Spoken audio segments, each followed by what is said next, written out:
princess and stuns royals with her nerve against William's wedding demands. The royal family has always been a stage where tradition, duty, and personal lives clash under the watchful gaze of the world. Yet, few moments in recent memory have captured such a collision of family loyalty versus royal hierarchy as the drama surrounding Peter Philip's wedding and Prince William's alleged demands. What began as a celebration of love quickly spiraled into a clash of wills, with Princess Anne standing firm, unyielding, and defiant in the face of her nephew's assertions. Palace insiders whispered that Anne's absolute nerve shocked some courtiers, but also left others applauding her for defending her son. This is the full story of a family confrontation that nearly derailed what should have been a joyous occasion. Before diving into the tensions, it is important to understand who Peter Phillips is within the royal orbit. As the eldest grandchild of Queen Elizabeth II, Peter was the firstborn of Princess Anne and Captain Mark Phillips. Yet, unlike his cousins, he grew up without a royal title. And, in one of her most defining decisions, refused titles for both Peter and Zara, insisting they should grow up free from the suffocating expectations of royalty. This choice allowed Peter to live more privately than his cousins, yet his status as the Queen's eldest grandchild meant his milestones still attracted media attention. So when whispers spread that Peter was planning a wedding celebration of significant grandeur, it became clear that no matter how much he might prefer privacy, royal politics would inevitably creep in.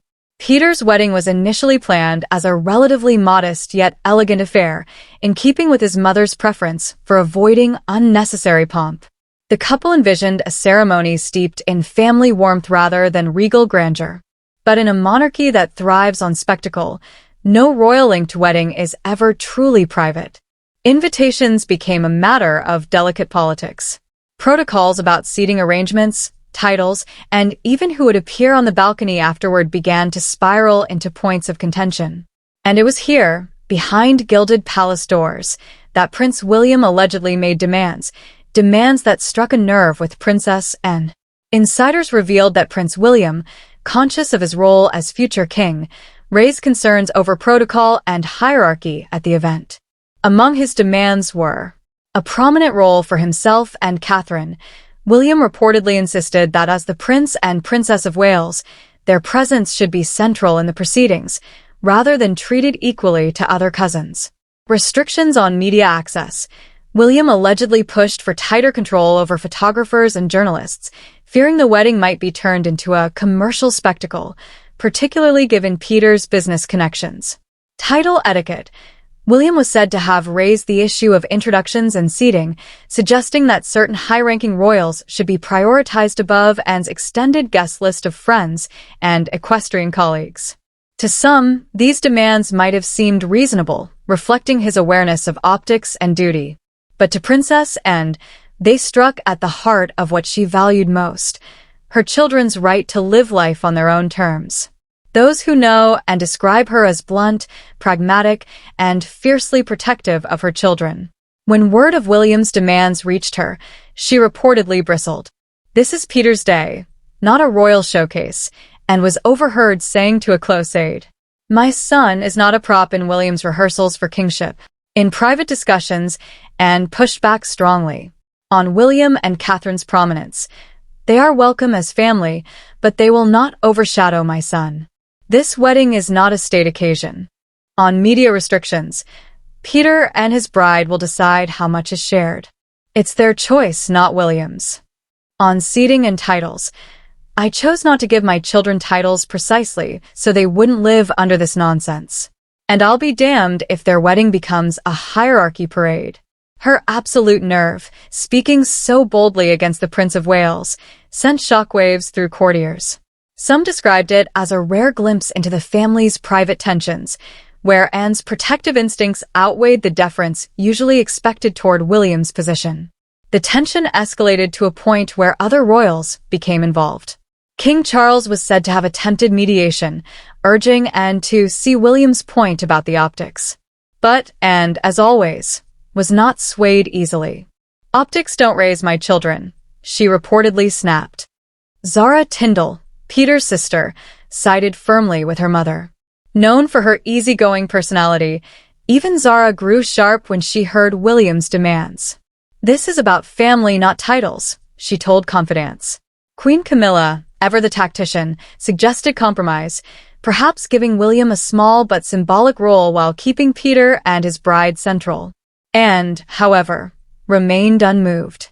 The standoff grew so heated that palace aides feared it could overshadow the wedding itself. Tabloid journalists began to catch hints of tensions behind the scenes, though the full details remained carefully guarded. When the wedding day finally arrived, many watched closely for signs of division. Peter, calm as ever, focused on his bride. Princess and radiated pride, walking into the venue with her usual brisk determination. William and Catherine arrived gracefully, smiling for cameras, but insiders noted a certain stiffness in William's demeanor. The ceremony unfolded beautifully, yet subtle details spoke volumes. William and Catherine were seated respectfully, but not prominently, much to Anne's satisfaction.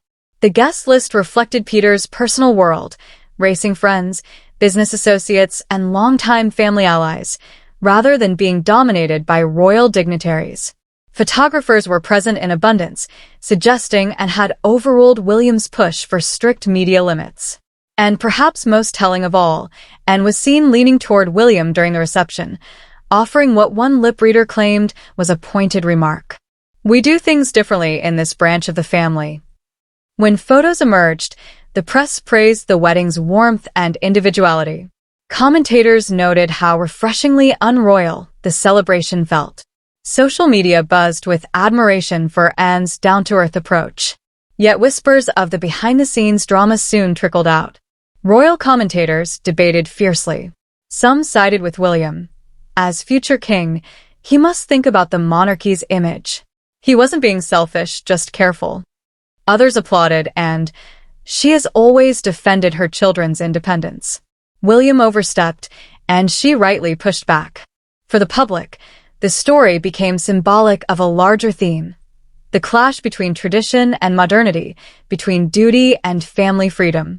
This incident laid bare the contrasting approaches of the two royals. And, fiercely private, pragmatic, unimpressed by pomp, always prioritizing her children's autonomy over protocol. William, conscious of his future role, deeply aware of optics, and increasingly protective of the monarchy's image. Both, in their own ways, were acting out of loyalty to family, to duty, to legacy. Yet their definitions of loyalty clashed. In the weeks that followed, the dust began to settle. Publicly, the family put on a united front. William praised the wedding in passing during another engagement, and returned to her usual relentless schedule. Peter and his new wife slipped into quieter married life. But insiders noted that the exchange had left a mark. The relationship between Anne and William, once characterized by mutual respect, was said to be frostier for a time.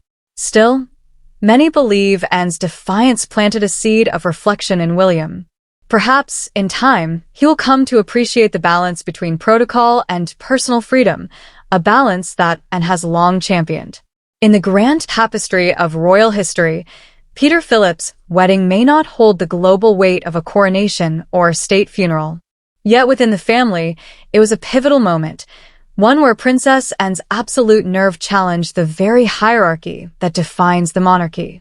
Her defiance was not an act of rebellion, but an act of love, a mother protecting her son's right to celebrate on his own terms. And in doing so, Anne reminded the world of what has always made her remarkable, her ability to balance royal duty with fierce independence. For William, the episode may have been humbling. And it was simply another day of standing her ground. And for Peter, it was the assurance that even in the most gilded family on earth, his wedding day truly belonged to him.